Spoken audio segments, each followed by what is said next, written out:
Hello guys. कैसे हैं आप लोग? आई होप आप लोग अच्छे होंगे, और अगर अच्छे नहीं होंगे तो हम कर देंगे प्रे करके। तो स्टोरी के लास्ट में मैंने जैसे कि आप लोगों को बताया था कि हमारी अनन्या रिया को छेड़ने के लिए झूठ बोलती है कि तुमने रात को सबसे झगड़ा किया, और भी बहुत सारी चीज़ें बोलती है। तो आगे जो बहुत सारी चीज़ें बोलती है वो मैं आपको बताती हूँ। तो यहाँ पे हमारी जो रिया है वो पूछती है, मैं और झगड़ा मैं कर ही नहीं सकती, तुम झूठ बोल रही हो। तो कहती है, अच्छा तो मैं झूठ बोल रही हूँ? जाओ किसी से पूछ लो, तुमने लड़ाई की है सबके साथ। लड़ाई तो लड़ाई, जब मैं तुम्हें खींच के यहाँ पे लेकर आई तो तुमने मुझे भी नहीं छोड़ा, तुमने मेरे साथ भी वो सब किया। तो कहती है, वो सब क्या? तो अनन्या बोलती है, अरे वही बेवकूफ़ जो कपल्स के बीच में होता है। तो रिया बोलती है, कपल्स के बीच में होता है? कपल्स के बीच में क्या होता है? तो कहती है, क्या होता है? तो कहती है, फाइट। तो कहती है, मैं क्या करूँ? तो इतने में रिया बोलती है, और 1 मिनट, हम कपल्स तो नहीं हैं। अगर तुम्हें ऐसा लग रहा है कि मुझे गर्ल्स में इंटरेस्ट है तो मुझे कोई इंटरेस्ट नहीं है, ये तुम्हारी गलत फहमी है, जाओ कहीं और ट्राई करो। तो कहते हो, हेलो मुझे भी कोई तुम में इंटरेस्ट नहीं है, आई नो मुझे गर्ल्स पसंद है। तो जो हमारी अनन्या होती है थोड़ा फ्लो फ्लो में बोल देती है कि आई नो मुझे गर्ल्स पसंद है, बट तुम जैसी यू। तो रिया बोलते, हाँ, what do you mean you? मैं इतनी बुरी लगती हूँ? तुम्हें पता भी नहीं है, आधा कॉलेज मेरे पे मरता है। तो यहाँ पे अनन्या बोलती है, ओ मुझे लग रहा है तुम गलत फहमी में हो। आधा कॉलेज कॉलेज तो क्या, आधी क्लास भी तुम्हें नहीं जानती है। इनफैक्ट मैं खुद तुम्हारे क्लासमेट हूँ, मैं पढ़ती हूँ, बट जब तक हम ट्रिप पे नहीं मिले थे ना तब तक मुझे भी नहीं पता था कि तुम एक्सेस करती हो। तो ये जो वहम है ना, अपना उतार दो और जाओ अपना फेस देखो। तो वो ऐसे बोल के, और जो हमारी अनन्या होती है वो बाहर चली जाती है राहुल और पूजा से मिलने के लिए। अब यहाँ पे जो हमारी रिया होती है वो बहुत परेशान हो जाती है कि मतलब सच में मैंने ऐसा कुछ किया क्या, और वो सब क्या होता है कपल्स के बीच में, मैंने ऐसा क्या कर दिया। तो अपने ऐसे सर खुजाने लगती है कन्फ्यूजन जैसा फेस बना के। तो उसके बाद वो ऐसे ही सोचते हुए अपना वो सोचती हुई होती है और बैठ जाती है बेड पे। तो इतने में जो उसका डोर होता है उसका बेल बजता है। तो सामने यहाँ पे नील होते और नेहा होते। तो कहते हैं, अच्छा और प्रोफेसर ने कहा है कि जल्दी से रेडी हो जाओ, हमें 2 घंटे में निकलना है घूमने के लिए। तो बोलती है, ओके मैं रेडी हो जाती हूँ। तो इतने में जो रिया होती है उसका जो नज़र है नील के फेस पे जाता है। तो कहती है, 1 मिनट, तुम्हारे फेस पे क्या हुआ है? तो यहाँ पे जो हमारी नेहा होती है वो कहती है, अब सारी चीज़ें गेट पे पूछेगी, हम अंदर आए, कहीं वो चुड़ैल तो नहीं है अंदर? तो कहती नहीं नहीं वो तो अंदर नहीं है। तो वो कंफ्यूजिंग वे में ऐसा लगता है जैसे कुछ सोच रही होती है, ऐसे बोलती है। तो कहती है, तुम लोग अंदर आ जाओ। तो नेहा बोलती है, वैसे तो सोच क्या रही है? तो कहती है, मैं तो कुछ भी नहीं सोच रही हूँ, कुछ भी नहीं सोच रही हूँ, तुम लोग आओ ना, अंदर आओ ना। तो फिर वो नील को और नेहा को अंदर बुलाती है। और फिर दोबारा से जो हमारी रिया होती है वो पूछती है कि नील ये तुम्हारे फेस पे क्या हुआ है? तो नील बोलता है कि तुम्हें याद नहीं है रात को क्या हुआ था? तो कहती है, क्या हुआ था रात को? तो कहती है, नेहा बोलती है कि तुम्हें सच में याद नहीं है कि रात को क्या हुआ था? तो कहती है, नहीं। फिर वो जो हमारी रिया होती है मन में सोचती है, कहीं वो सच तो नहीं बोल रही थी कि मैंने लड़ाई की, बट मैं नील को ऐसे कैसे मार सकती हूँ? तो कहता है इतने में नील कि वो क्या है कि रात को लड़ाई हो गई थी, तुम तो वहीं पे ही थी। तो यहाँ पे नेहा जो होती है वो कहती है थोड़ा सा डाउट भरी नज़रों के साथ कि तूने कुछ भांग वांग ले रखा था क्या जो तुझे पता नहीं, तेरे सामने ही तो, तेरे कारण ही तो हुआ था। तो कहती क्या हुआ था? तो उसके पास जो सारी स्टोरी होती है नेहा बताती है। तो रिया बोलती है, तो इसका मतलब कि नील का ये हाल अनन्या और राहुल ने किया है? तो कहती है, ऑब्वियसली। तो कहती है, कितने बेकार और कितने बुरे हैं ये लोग, 1 नंबर के गुंडे हैं। तो नेहा बोलती, तो जो नील होता है वो कहता है, अरे कोई बात नहीं, वो लोग बुरे हैं तो हमें कौन सा ज़िंदगी भर रहना है यार, लेकिन प्लीज़ रिया तुम संभाल के रहना, ठीक है।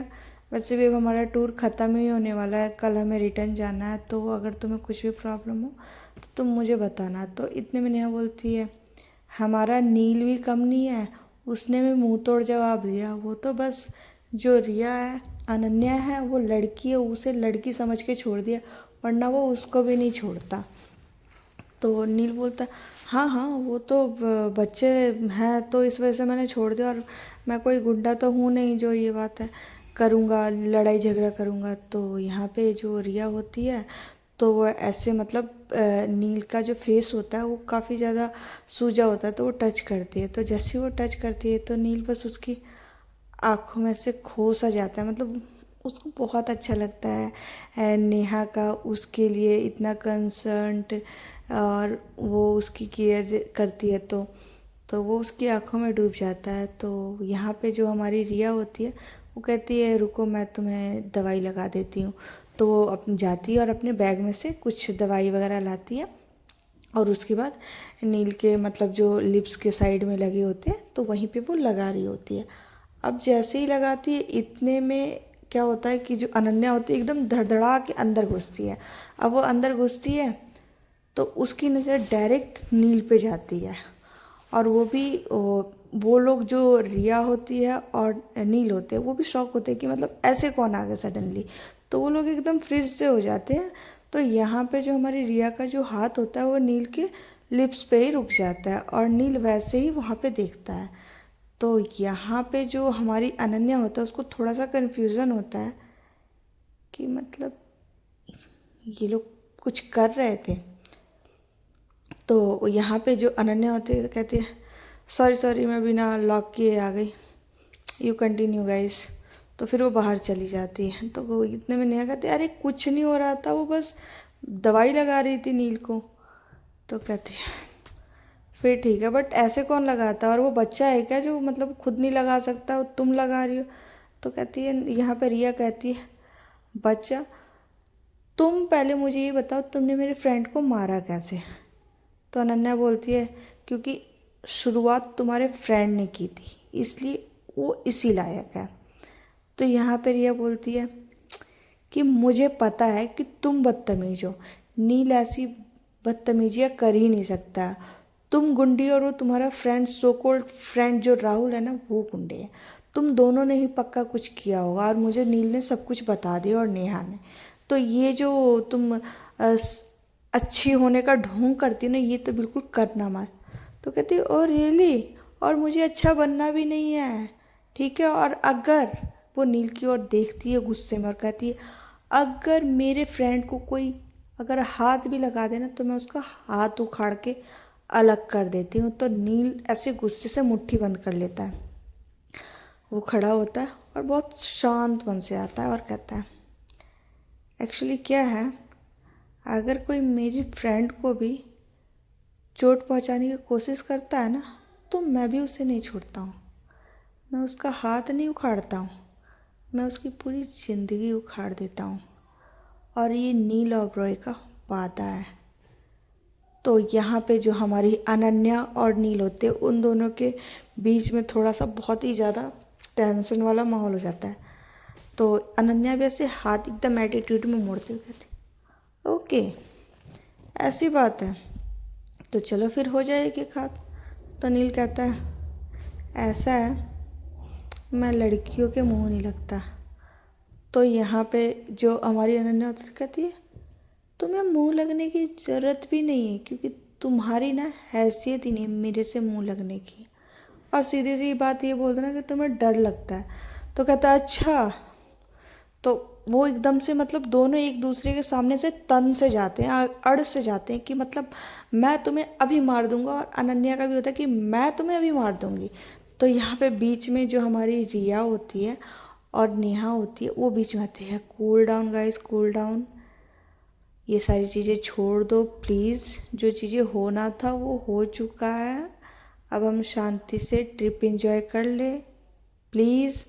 तो यहाँ पे नेहा बोलती है, तो रिया भी बोलती है यहाँ से नील की ओर करके कि नील प्लीज़, वो तो है ही बदतमीज़ बट तुम तो सही हो ना। तो कहती है, तो नील बोलता है ओके तो यहाँ पे अनन्या जो रिया की बात होती है वो सुन लेती है, तो कहती है अच्छा तो मैं बदतमीज़ हूँ। तो जब वो ऐसे रिया के मुंह से अपने लिए ऐसा सुनती है ना, तो उसको बहुत हर्ट होता है। और फिर वो जाती है और गेट ऐसे खट से एकदम तेज से बंद करके वो चली जाती है। और यहाँ पे बस वो लोग देखते रह जाते हैं। तो यहाँ पे नील जो होता है वो ऐसे रिया का हाथ पकड़ के कहता है छोड़ो रिया, वो तो है ही बदतमीज, चलो तुम रेडी हो जाओ जल्दी से, हम लोग तुम्हारा वेट करते हैं। तो कहते हैं ठीक है तुम लोग भी जाओ फटाफट रेडी हो जाओ। तो कहते हैं ठीक है। तो वो लोग चले जाते। अब यहाँ पे जो रिया होती है, अनन्या जो होती है, वो बहुत गुस्से में होती है कि उस सो कॉल्ड नील के लिए अनन्या ने मुझे बदतमीज कहा, मुझे मवाली कहा। मैं इस नील को छोड़ूंगी नहीं, मैं छोड़ूंगी नहीं इस नील को। नील ओबरॉय, अब तुम्हारा बुरा वक्त आ चुका है, तुम्हें नहीं पता तुम किससे पंगा ले हो।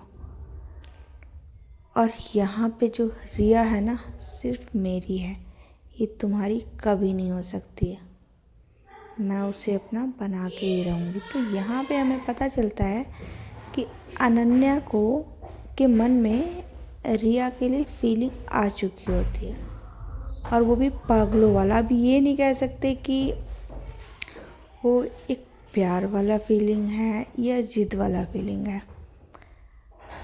तो ओके गाइस, फिर हम कल मिलते हैं। स्टोरी अच्छी लगे तो प्लीज़ लाइक कर दीजिए यार, और सब्सक्राइब कर दीजिए। बेल आइकन दबाना ना भूलें, ताकि जब भी मैं नई स्टोरी डालूँ आप लोगों के पास कमेंट नोटिफिकेशन आ जाए।